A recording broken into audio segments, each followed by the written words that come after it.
দুটো ডিম দিয়ে কেক বানিয়ে দেবে। এই দুটো ডিম দিয়ে তুমি তোমাকে কেক বানিয়ে দেবো? হ্যাঁ ঠিক আছে। আমার সোনাই কেক খেতে চেয়েছে আজকে, আর সামনেই তো বড়দিন, তো তাহলে আমি কেকটা বানিয়ে ফেলি। আর একদম খুব সহজ পদ্ধতিতে আমি বাড়িতেই কেকটা বানাবো। নমস্কার বন্ধুরা, সুধা ভিলেজ ব্লগে আপনাদের সবাইকে স্বাগত। আবার একটা নতুন ব্লগ নিয়ে চলে এলাম। আপনারা আমার সঙ্গে থাকুন আর প্রথম থেকে শেষ পর্যন্ত ব্লগটা দেখতে থাকুন। আশা করি আজকের ব্লগটি আপনাদের ভালো লাগবে। তো চলুন কেকটা বানিয়ে ফেলি।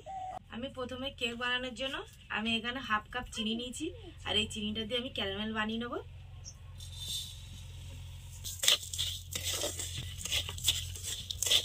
আমি এইভাবে নাড়ি নাড়ি ক্যারামেলটা বানিয়ে নেব।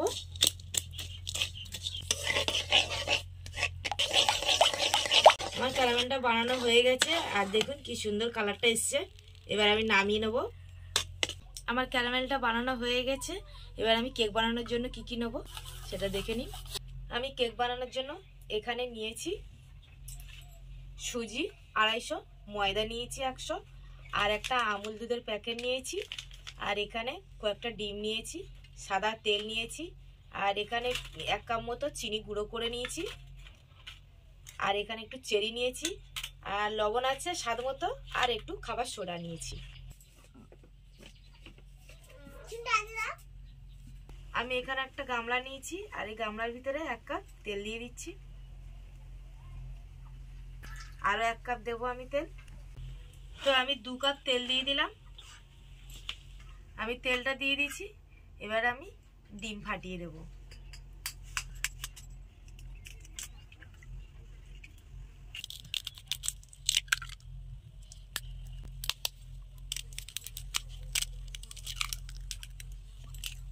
আমি এবার একটা কাঁটা চামচের সাহায্যে ডিম আর তেলটা ভালো করে ফাটিয়ে নেব।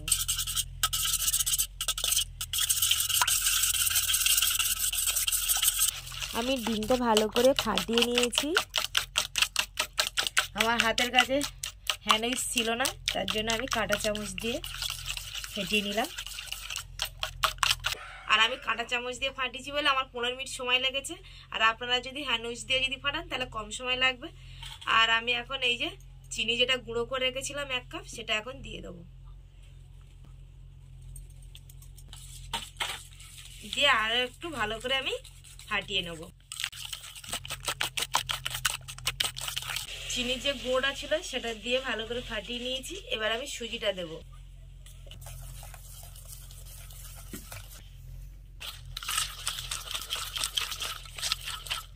সুজিটা দিয়ে এইভাবে আমি ফাটিয়ে নেব। আমার সুজিটা ভালো করে ফাটানো হয়ে গেছে। আমি খাবার সোডা আর লবণটা দিয়ে দেবো, দিয়ে আবার একটু ভালো করে ফাটিয়ে নেব।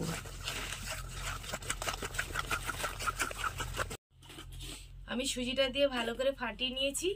এবার আমি ময়দাটা দিয়ে দেবো,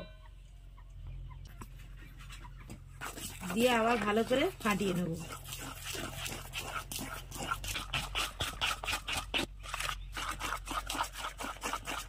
আমার ময়দাটা ভালো করে ফাটানো হয়ে গেছে। এবার আমি আমুল দুধটাকে একটু উষ্ণ গরম জল দিয়ে গুলিয়ে নিয়েছি, নিয়ে এবার এই দুধটা দিয়ে দেবো।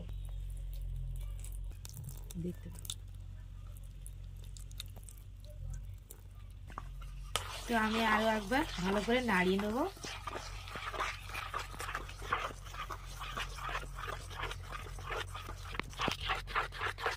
আপনারা চাইলে শুকনো গুঁড়ো দুধ দিতে পারেন। আমি একটু উষ্ণ গরম জলের সাথে গুলে দিলাম দুধটা। আমার কেকের ব্যাটারটা একদম ফাটানো হয়ে গেছে। এবার আমি এখানে ক্যারামেলটা দেব।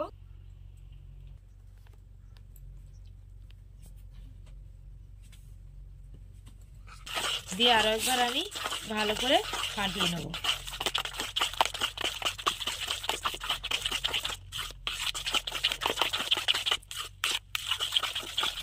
দেখুন ব্যাটারটা একদম আমার রেডি হয়ে গেছে, আর দেখুন কত সুন্দর কালার এসছে।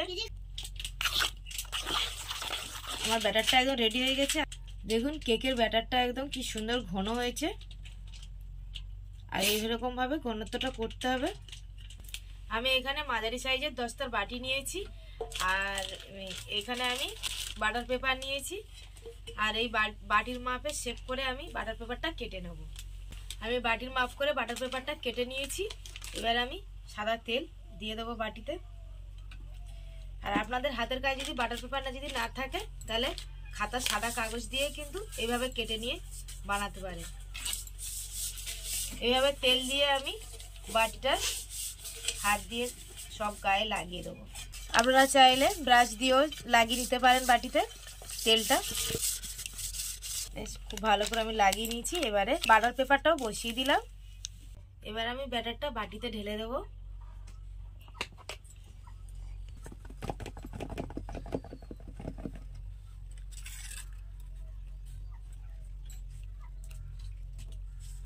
আমি বাটিতে ব্যাটারটা ঢেলে দিয়েছি আর ভালো করে এইভাবে আমি নাড়িয়ে দিচ্ছি যাতে না ভিতরে ফাঁপা থাকে। এবার আমি উনানে বসিয়ে দেবো। আমি আগে থেকে উনুনটা ধরিয়ে কড়াইতে বালি দিয়েছিলাম আর বালিটা গরম হয়ে গেছে। এবার আমি এটা বসিয়ে দেবো। তো এবার আমি ঢাকা দিয়ে দেবো আর এইভাবে আমি 1 ঘন্টা ঢাকা দিয়ে রাখবো। আমার এই কেকটার ভিতরে এখন কাঁচা আছে, তো আমি এখন চেরি আর একটু কিশমিশ আর মোরব্বা দিয়ে দিচ্ছি। এবার আমি ঢাকা দিয়ে দেবো।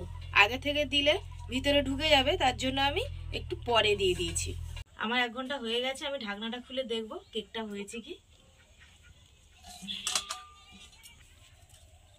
দেখুন কেকটা কত সুন্দর ফুলেছে আর কালারটা দেখুন কি সুন্দর এসছে। তো আমি এখানে একটা কাঠি নিয়েছি, আমি কাঠি দিয়ে দেখবো যে কেকটা পুরো হয়ে গেছে কি। আপনারা চাইলে টুথপিক ব্যবহার করতে পারেন। আমি এখানে নারকেল গাছের কাঠি নিয়েছি, এটা দিয়ে দেখব।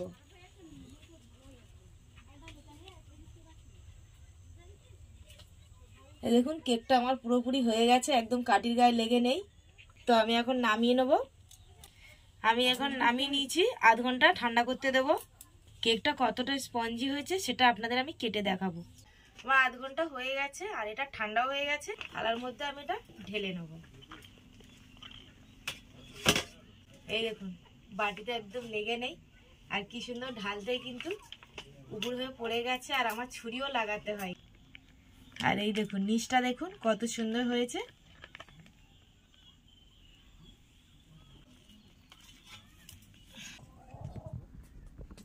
দেখুন আমি থালাতে ঢালার পর দেখুন কালারটা দেখুন কত সুন্দর লাগছে।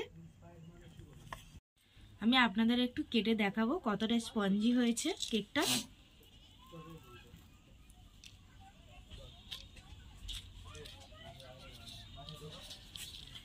এই দেখুন কত স্পঞ্জি হয়েছে। তো আপনারা বাড়িতে এইভাবে কিন্তু বানাবেন আর আমি কিন্তু খুব সহজ পদ্ধতিতেই বানিয়েছি। আমি এখন একটু সোনাইকে খেতে দিয়েছি, সোনাই খেয়ে বলবে কেমন হয়েছে। কেমন হয়েছে সোনা? খুব দারুণ হয়েছে। তো আজকের ব্লগটা এখানেই শেষ করছি। যদি ব্লগটি ভালো লাগে সাবস্ক্রাইব, লাইক, কমেন্ট, শেয়ার করবেন আর আমার পাশে থেকে আমাকে সাপোর্ট করবেন। যারা আমার ফেসবুক পেজে ভিডিওটা দেখছেন পেজটিকে ফলো করবেন।